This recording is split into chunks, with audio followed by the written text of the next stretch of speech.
Exercise 1.2 चलिए start करते हैं। 1.2 में अपन को फर्स्ट क्वेश्चन, ठीक है, तो फर्स्ट क्वेश्चन बोला find the zeros of the following quadratic polynomial and verify the relation between the zeros and the coefficient. पहले जीरोस निकालने हैं, फिर रिलेशन को जो है हमें वेरीफाई करना है, ठीक है। तो मैं आपको यहाँ पे बता देता हूँ कि अगर हमें जीरोस निकालने हैं और उसके बाद वेरीफाई करना है तो हमारे पास ये जो रिलेशन वर्ड यूज है वो एक्चुअली है क्या। आप लोगों ने ऑलरेडी पढ़ लिया होगा कि alpha plus beta is equal to minus B by a होता है, alpha into beta is equal to C by a होता है। तो ये हमारा रिलेशन है, इसको जो है हम एक एक करके सभी पार्ट्स के लिए वेरीफाई जो है करेंगे, ठीक है। अब यहाँ पे अगर हम बात करें तो हमारा जो पहला पॉलिनोमियल दिया हुआ है उसको हमें सोल्व करके उसके पहले अल्फा और बीटा को फाइंड करना। तो अल्फा बीटा को फाइंड करने के लिए हम क्या कर रहे हैं, पहले उसको फैक्टराइज कर रहे हैं। तो पहला पॉलिनोमियल है x square minus 2x minus 8। अगर मैं इसको फैक्टराइज करता हूं तो ये बनेगा x square minus 4x plus 2x minus 8। X common आ रहा है तो x माइनस 4 प्लस 2 इंटू में x माइनस 4। तो यहां से ये बना x माइनस 4 इंटू में x प्लस 2। तो ये जो फैक्टर आ रहे हैं हमारे पास, एक x माइनस 4 आ रहा है, एक x माइनस x प्लस 2 आ रहा है, इन्हीं फैक्टर से हमारे पास जो जीरोस की है वैल्यू आती है। तो एक बार पहले फैक्टर को जीरो के इक्वल अगर हम लेंगे तो यहां से जो x की वैल्यू आएगी वो आएगी 4, और अगर हम x प्लस 2 को जीरो के इक्वल लेंगे तो यहां से जो x की वैल्यू आएगी वो आएगी माइनस का 2। तो जो पहले वाला जो ये हमारा x इज इक्वल टू 4 आया है इसको हम अल्फा बोल देंगे, और ये जो दूसरे वाली वैल्यू आई है इसको हम लोग बीटा बोल देंगे, ठीक है। अल्फा एंड बीटा आ चुके हैं हमारे। अब हमें क्या करना है, इसको वेरीफाई करना है। वेरीफाई करने के लिए हमें पता है कि हमारा रिलेशन है alpha plus beta is equal to minus B by, तो उसका हम यूज करने वाले हैं alpha plus beta is equal to minus B by A. Alpha है हमारा 4 प्लस में बीटा है हमारा माइनस का 2 is equal to minus B.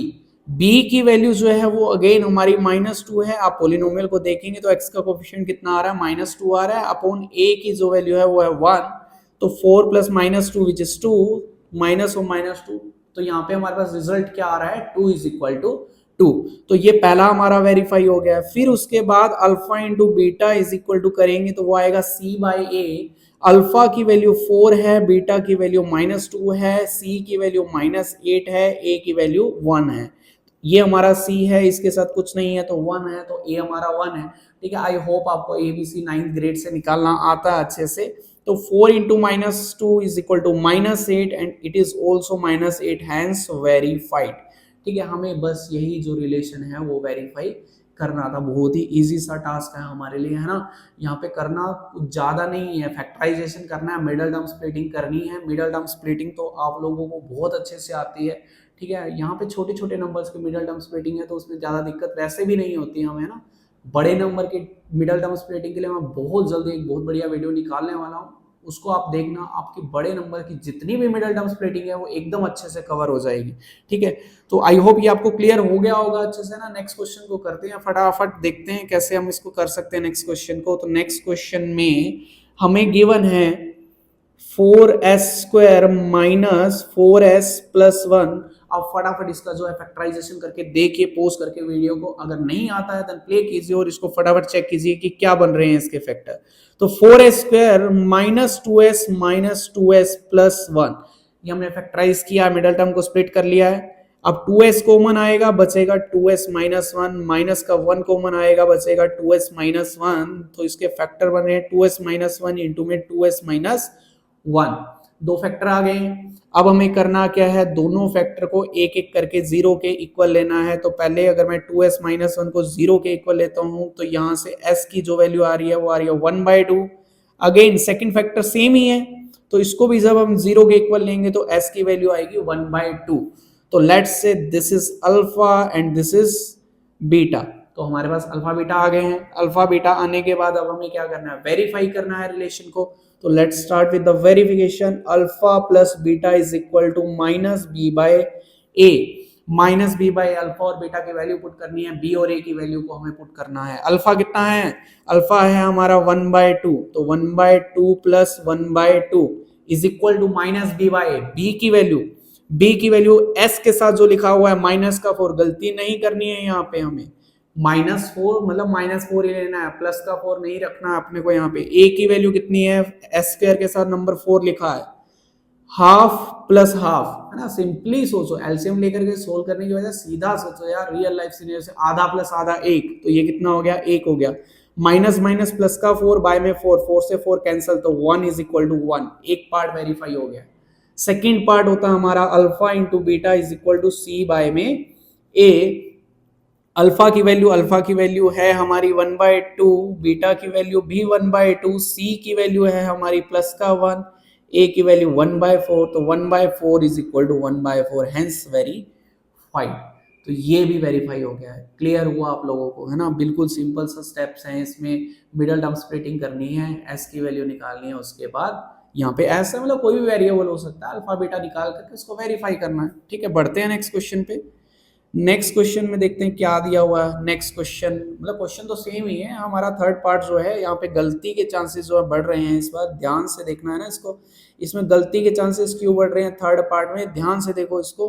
दिया हुआ है 6x² -3 -7x, ये जो है स्टैंडर्ड फॉर्म में लिखा तो हुआ है लेकिन थोड़ा सा आगे पीछे कर दिया उसको। देखो कैसे किया उसने, अगर मैं इसको लिखता हूं 6x² -7x -3, अब ये जो है स्टैंडर्ड फॉर्म में है। ठीक है, पहले ये स्टैंडर्ड फॉर्म में नहीं था, अब स्टैंडर्ड फॉर्म में है, तो इसीलिए जो है इसको पहले स्टैंडर्ड फॉर्म में लिखना जरूरी है, क्योंकि अगर हम नहीं लिखेंगे तो हमारे एबीसी की वैल्यू जो है गलती से गलत आप लिख सकते हैं। ठीक है, अब इसको जो मिडिल टर्म स्प्लिटिंग से सोल्व करेंगे तो प्रोडक्ट चाहिए 18, लिख सकते हैं ना इसको, -9x + 2x -3, 6x² -9x, 3x common आ गया, बचेगा 3x -3 प्लस का सॉरी 3x -3 नहीं, यहाँ पे क्या बचेगा हमारे पास, इसको थोड़ा रब करके सही कर लेते हैं हम लोग, यहाँ बचेगा 2x -3, क्योंकि 6x में से 3 कॉमन गया, 3 2 6, 2x -3 प्लस का 1 कॉमन आएगा, बचेगा 2x -3, तो ये हो गया 2x -3 इंटू में 3x + 1। x की वैल्यू अब की बार मैं डायरेक्टली लिख रहा हूँ, x की वैल्यू जो आएगी 3/2 आएगी, और दूसरी वैल्यू जो x की आएगी वो आएगी -1/3। Let's say this is alpha and this is beta. Alpha beta आ गए हैं, वेरिफिकेशन का काम बचा है, वेरिफिकेशन भी कर लेंगे फटाफट। तो alpha plus beta is equal to -b/a। Alpha की वैल्यू 3/2, बीटा की वैल्यू -1/3, बी की वैल्यू है हमारी -7 बाय में a की वैल्यू है 6। एलसीएम लिया 6 आएगा, 9 - 2 ये आया, प्लस का 7/6, 7/6 इज इक्वल टू 7/6, 7/6। ठीक है, तो ये अल्फा प्लस बीटा हमने वेरीफाई कर लिया। अल्फा इंटू बीटा भी जल्दी से कर लेंगे, alpha into beta is equal to c/a, याद हो चुका है अब तक फॉर्मूला आप लोगों को, है ना। अल्फा की वैल्यू जो है वो है 3/2, इंटू में बीटा की वैल्यू है -1/3 इज इक्वल टू c की वैल्यू है हमारी -3, तो -3 बाय में a की वैल्यू है 6, 3 से 3 कैंसिल हुआ, ये आ गया -1/2, ये 3 से 2 पे कैंसिल हुआ, ये भी आ गया -1/2, हेंस वेरीफाइड। ठीक है, सिंपल सिंपल क्वेश्चन एकदम, 3 पार्ट हमने बहुत ही जल्दी वेरीफाई इसके कर लिए है ना, मिडल टर्म स्प्लिटिंग का यूज करके। फोर्थ पार्ट की तरफ चलेंगे। अच्छा, उससे फोर्थ पार्ट की तरफ जाने से पहले मैं आप लोगों को ना थोड़ा सा सॉल्यूशन दिखा देता हूँ। लिखने का ये अपना तरीका रहेगा, इसको हम लोग ऐसे लिख सकते हैं।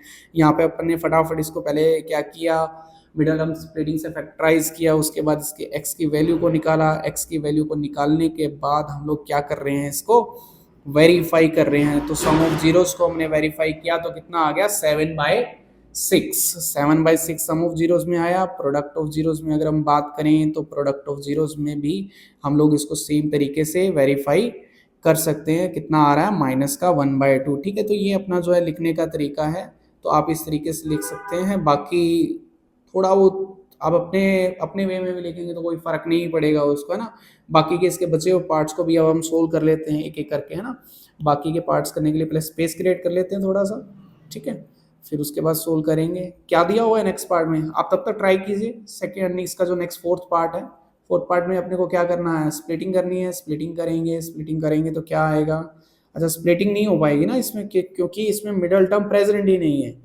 4u² प्लस 8u, splitting तो नहीं हो पाएगी because there is no middle term, only two terms are there.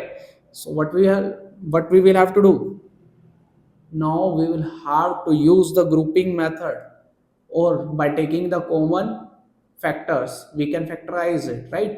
तो देख लेते हैं एक एक करके। नेक्स्ट क्वेश्चन भी थोड़ा डिफरेंट ही है, मिडल टर्म नहीं हो पाएगी उसमें भी, t² माइनस 15। तो इसमें देख लेते हैं क्या करना है। 4u कॉमन दिख गया, 4u को कॉमन लिया तो बचेगा u प्लस 2, सीधा ही फैक्टराइज हो चुका है, फैक्टराइज हो चुका है। अब क्या करना है, एक फैक्टर को इसको 0 के इक्वल, एक बार इसको 0 के इक्वल, तो 4u इक्वल टू 0, यहां से u की वैल्यू आ गई 0। एक बार ले लेंगे u प्लस 2 इक्वल टू 0, यहां से u की वैल्यू आएगी माइनस का 2। तो this is alpha and this is beta. अब वेरीफाई करना हमें, alpha plus beta is equal to minus b by a। Alpha is 0, beta is minus 2, and b, the value of b is 8 and value of a is 4. Now we can write it as minus 2 is equal to 4 2s are 8, hence it is minus 2. This is verified, ठीक है। तो next अभी हमें क्या करना है, alpha into beta, तो alpha into beta क्या आएगा, c बाई a। अल्फा कितना है, अल्फा आ रहा है हमारा 0, इंटू में बीटा है माइनस 2। c की वैल्यू, यहाँ पे कोई कांस्टेंट टर्म नहीं है तो c हो गया 0, a की वैल्यू 4 है, 0 into something is 0 is equal to 0, hence verified. ठीक है, सिंपल क्वेश्चन है। ठीक है, आप इस तरीके से वेरीफाई कर सकते हो। इसको नहीं समझ में आ रहा तो दोबारा वीडियो को देख लो, यहीं से है ना, पॉज करके रिवाइंड करके देख लो। नेक्स्ट पार्ट सोल्व करेंगे। नेक्स्ट पार्ट में हमें दिया हुआ है t² माइनस 15। फैक्टराइज करने के लिए हमने 9th ग्रेड में बहुत सारी आइडेंटिटीज पढ़ी हैं, 8-10 आइडेंटिटीज थी, यहाँ पे तो हमें एक ही यूज करनी है। तो t² माइनस 15 चमका दिमाग में, क्या लिखा जा सकता है इसको, रूट 15 का square, because a² minus b² लगेगा ना। a² माइनस b² लगाया तो क्या बना, a माइनस b इंटू में a प्लस b। एक बार इसको 0 लिया, एक बार इसको 0 लिया, तो t की वैल्यू आ रही है अंडर रूट 15 एंड माइनस का under root 15। This is alpha and this is beta. तो alpha plus beta is equal to minus b by a। Alpha under root 15 है, बीटा माइनस का अंडर रूट 15 है, equals to में b की value 0 है ना, इसमें b की टर्म ही नहीं है t वाली, तो a की वैल्यू 1 है, ये कैंसिल हो रहा है 0 और ये भी 0, हेंस वेरीफाइड। अब हमें अल्फा इंटू बीटा वेरीफाई करना है, it is nothing but c by a। Alpha की वैल्यू रूट 15, बीटा की वैल्यू माइनस का root 15 is equal to c by a। c की वैल्यू कितनी है, c की वैल्यू माइनस का 15 बाई a की वैल्यू 1। अंडर रूट 15 को जब अंडर रूट 15 से मल्टीप्लाई करेंगे तो क्या आएगा, अंडर रूट 15 में अंडर रूट 15 मतलब या तो ऐसा बोल लो कि अंडर रूट 225 आएगा। अंडर रूट 225 नहीं कहना चाहते तो अंडर रूट को हटा दो, सीधा बोल दो क्या आ जाएगा, 15 आ जाएगा। ठीक है, तो हम इसको क्या लिखेंगे, माइनस तो बाहर है तो ये माइनस का 15 और ये भी माइनस का 15, hence it is also verified. ठीक है, लास्ट पार्ट बचा है, होमवर्क में दे दें या कर दें, सोल्व कर दें, चलो ठीक है। देखो क्या दिया हुआ है, 3x² minus x minus 4, 3x² minus x minus 4 factorize करेंगे तो बन रहा है ये 3x² माइनस, अच्छा 12 चाहिए ना प्रोडक्ट, तो माइनस 4x प्लस 3x लिख लिया जाए इसको, तो माइनस 4 है, यहाँ से x कॉमन आ गया तो बचा 3x माइनस 4, यहाँ से प्लस 1 कॉमन आएगा तो बचेगा 3x माइनस 4। तो 3x माइनस 4 इंटू में x प्लस 1, यहां से x की वैल्यू आ गई 4/3, यहां से x की वैल्यू आ जाएगी minus 1। This is alpha and this is beta. तो अल्फा प्लस बीटा कितना आ रहा है, माइनस b बाई a तो होता है अल्फा, अल्फा है 4/3, बीटा है माइनस का 1, b की वैल्यू है माइनस का 1, a की वैल्यू है 3। 4/3 माइनस 1, 3 एलसीएम आएगा, 4 minus 3 is equal to 1/3, 1/3 is equal to 1/3, verified. Alpha into beta भी कर लेते हैं, alpha into beta c by a, alpha की वैल्यू 4/3 इंटू में -1, सी की वैल्यू है माइनस का 4, ए की वैल्यू 3, तो -4/3 is equal to -4/3। This is also verified. ठीक है, आई होप ये 6 के 6 पार्ट आपको क्लियर होंगे। जनरली एग्जाम में क्वेश्चन मिल जाता है आप लोगों को कि अल्फा बीटा निकाल दो एंड हेंस वेरीफाई कर दो रिलेशन को। ठीक है, सिंपल सा क्वेश्चन आता है, लगभग आ जाता है ना एग्जाम में। बस ये है कि ये 6 पार्ट जो आपको नहीं मिलेंगे, इसके अलावा बाहर से मिलेगा आपको बहुत कुछ। ठीक है, तो नेक्स्ट क्वेश्चन भी देख लेते हैं ना इसका। नेक्स्ट क्वेश्चन में अपने को दिया हुआ है find a quadratic polynomial each with the given numbers as the sum and the product of the zeros respectively. तो प्रोडक्ट ऑफ जीरोस भी दिया हुआ है, सम ऑफ द जीरोस भी दिया हुआ है, पॉलिनोमियल फाइंड करना है। तो इसके लिए मैं आपको बता देता हूँ, जब भी आपको कहीं दिख जाए find a polynomial, polynomial find करना है ना बेटा अपने को, तो पोलिनोमियल फाइंड करने का एक फॉर्मूला होता है x square minus S x plus P, और इसके साथ यहाँ पे ना एक कांस्टेंट रहता है लैम्डा, है ना, इसको क्या बोलेंगे हम लोग, लैम्डा बोलते हैं। ठीक है, ये जो है कांस्टेंट है, इसकी वैल्यू कोई भी रियल नंबर हो सकता है एक्सेप्ट जीरो। जीरो नहीं हो सकता, उसका रीजन है क्योंकि जीरो से मल्टीप्लाई करेंगे सब कुछ जीरो हो जाएगा। ठीक है, तो ये जो है अपना एक पोलिनोमियल फाइंड करने का तरीका है। अब यहाँ पे अगर मैं बात करूँ, जो क्वेश्चन के थ्रू ही समझते हैं ना, सीधा क्वेश्चन के थ्रू समझेंगे कि ये लैम्डा क्या है और ये जो है पोलिनोमियल है क्या एक्चुअली में। यहाँ पे अगर s की बात की जाए तो s sum of the zeros है and p is the product of the zeros.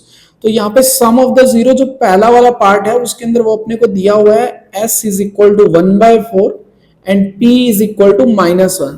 तो करना क्या है, उठा करके इसको इस पोलिनोमियल में फिट कर देना। s की जगह जो वैल्यू दी है, p की जगह जो वैल्यू दी है वो फिट कर देंगे तो आंसर आ जाएगा। तो देखते हैं क्या बना। ये बनेगा एक्स स्क्वायर, मैं अभी लैम्डा नहीं लिख रहा हूँ ना, लैम्डा का समझेंगे क्या क्या है ये लैम्डा, इसको बाद में देखते हैं ना। -1/4x प्लस पी, पी की जगह हमने लिखा -1, तो एक्स स्क्वायर -1/4x -1 ये आ गया। ठीक है, अब अपना ये आंसर है, सही है, एकदम करेक्ट है, कोई दिक्कत नहीं है इसमें। हम क्या करेंगे, अब इसका एलसीएम लेंगे। एलसीएम लेंगे तो एलसीएम लेने के बाद बनेगा ये 4x square -x -4 whole divided by 4। तो ये आ गया अपना पोलिनोमियल। ठीक है, अब इसमें जो है अपन 4 को छोड़ भी सकते हैं, 4 को छोड़ दें तो भी ऐसा कुछ चेंज नहीं आएगा इसमें। तो ये बनेगा 4x स्क्वायर -x -4। अब दिमाग में क्वेश्चन आता है, यार ये 4 छोड़ क्यों रहे हैं। ठीक है, कुछ लोग बोलते हैं कि 4 राइट साइड गया, राइट साइड में 0 थी, वो 0 के साथ 0 को मल्टीप्लाई हो गया 0 हो गया, ऐसा कुछ नहीं है। ठीक है, 0 कोई है नहीं है राइट साइड में, दिख रहा है क्या, मैंने लिखा है क्या कुछ 0 यहाँ पे, नहीं लिखा है ना, तो मतलब नहीं है वो वहां पे।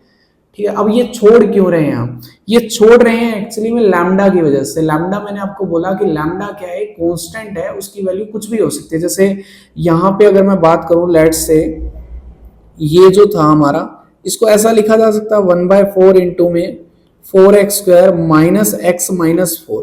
ठीक है, अब ये जो 1/4 साथ में लिखा हुआ है ये क्या है, ये एक वैल्यू है, तो यही हमारा लैम्डा है। और लैम्डा मतलब कुछ भी, कोई भी रियल नंबर, 0 के अलावा कोई भी रियल नंबर लैम्डा हो सकता है। कहने का सीधा सीधा मतलब ये है कि एक पोलिनोमियल जिसका sum of the zeros and product of the zeros दिया हो, उसके हमारे पास इनफाइनाइट आंसर पॉसिबल है। लैम्डा की वैल्यू पे डिपेंड करता है, 1 रखा, 2 रखा, 3 -1 -2 -1/3 4/7 कुछ भी रखा तो कितने आंसर आ सकते हैं, इनफाइनाइट आंसर आ सकते हैं। लेकिन क्वेश्चन में एक्चुअली एक ही आंसर पूछा गया, फाइंड अ पोलिनोमियल। अब एक ही आंसर पूछा तो मैं कुछ भी आंसर कर दूं चलेगा ना, तो मैं चाहे ये आंसर करूं ठीक है, ये आंसर करूं तो भी ठीक है, ये आंसर करूं तो भी ठीक है। इनफैक्ट मैं अगर इसको चेंज कर दूं, 2 से मल्टीप्लाई कर दूं तो आएगा ये 8x स्क्वायर -2x -8, ये अभी भी ठीक है। ठीक है, हमने क्या किया, 2 से मल्टीप्लाई कर दिया। अब भी जो sum of the zeros and product of the zeros आएगा वो 1/4 एंड प्रोडक्ट -1 ही आएगा। ठीक है, कोई फर्क नहीं पड़ रहा है यहाँ पे। लैम्डा की वैल्यू का यही मतलब है कि हमारे पास इनफाइनाइट आंसर है, तो हमें एक करना था, तो आप एक कुछ भी कर सकते हो। आई होप आपको लैम्डा समझ में आया होगा क्या होता है। वो जो एक मिथ है कि 0 है राइट साइड में जाकर के 0 हो जाएगा, उसको भूल जाओ, वो नहीं है ऐसा कुछ भी। ठीक है, बाकी इसका डिटेल एक्सप्लेनेशन अगर चाहिए होगा तो हम उसका अलग से एक वीडियो बना देंगे ना लैम्डा के ऊपर। ठीक है, तो फिलहाल तो हम क्वेश्चंस पे फोकस करते हैं। ठीक है, तो ये अपना जो है आंसर हो गया। बहुत सारे आंसर हो सकते हैं, हमें तो एक देना था, हमने दे दिए 2-3। ठीक है, अब नेक्स्ट पार्ट को देख लेते हैं। नेक्स्ट पार्ट में अपन को क्या दिया हुआ है, √2 और 1/3। तो √2 और 1/3 के लिए क्या बनेगा, x square -√2x plus 1/3। LCM ले ले, एलसीएम लेंगे तो बनेगा 3x² minus 3√2x plus 1 whole divided by 3। अब 3 को छोड़ सकते हैं तो क्या बन गया ये 3x² माइनस 3√2x प्लस 1। ये आंसर हो गया। ठीक है, नेक्स्ट पार्ट देख लेते हैं। नेक्स्ट पार्ट में 0 एंड √5 दिया हुआ, तो 0 एंड √5 के लिए तो x² माइनस 0x प्लस √5 बनेगा। ठीक है, तो ये बनेगा x², 0 से मल्टीप्लाई हो गया तो 0 हो गया, प्लस में √5। नेक्स्ट पार्ट भी खत्म हो गया। ठीक है, नेक्स्ट पार्ट देख लेते हैं। नेक्स्ट पार्ट में दिया हुआ है अपने को 1 एंड 1, 1 एंड 1 के लिए क्या आ जाएगा x² माइनस x माइनस 1, खत्म। ठीक है, कुछ था ही नहीं इसमें। तो नेक्स्ट पार्ट क्या है, नेक्स्ट पार्ट अगर हम करें तो नेक्स्ट पार्ट में अपने को दिया हुआ है -1/4 एंड 1/4, तो x² प्लस 1/4x हो जाएगा और प्लस का 1/4, क्योंकि माइनस माइनस प्लस होने वाला ना, इसलिए एस में माइनस एक पहले से ही था और एक एस की वैल्यू में था, तो वो हो गया प्लस का 1/4। एलसीएम लेंगे तो क्या हो जाएगा 4x² प्लस x प्लस 1, ये भी खत्म। ठीक है, लास्ट पार्ट और देख लेते हैं। लास्ट पार्ट में अपन को क्या दिया हुआ है, लास्ट पार्ट में दिया हुआ है 4 एंड 1, तो ये बनेगा x² माइनस 4x प्लस 1। ठीक है, 4 और 1 रख लिया आपने एस और पी की जगह। बहुत सिंपल, बहुत ज्यादा सिंपल है ये जो एनसीईआरटी का पोलिनोमियल है, लेकिन ये सिर्फ 20-30% ही है। अपन को बहुत कुछ और पढ़ना है इसमें। अब वो बहुत कुछ जो और है वो अपन को कहाँ मिलेगा, एसेंशियल 60 वाली सीरीज में कुछ क्वेश्चन कवर किए हैं मैंने इसके, लेकिन उसके अलावा भी बहुत सारे क्वेश्चन है। तो अलग आपको प्लेलिस्ट में इसका मिल जाएगा ना, वन शॉट वाली प्लेलिस्ट में आपको जाकर के मिल जाएगा इसका। लेटर में अपलोड करूंगा, अभी नहीं है, लेटर अपलोड हो जाएगा। ठीक है, तो ये अपना हो गया ना, सेकंड चैप्टर डन है। अभी थर्ड चैप्टर स्टार्ट करेंगे जल्दी, नेक्स्ट वीडियो में मिलते हैं।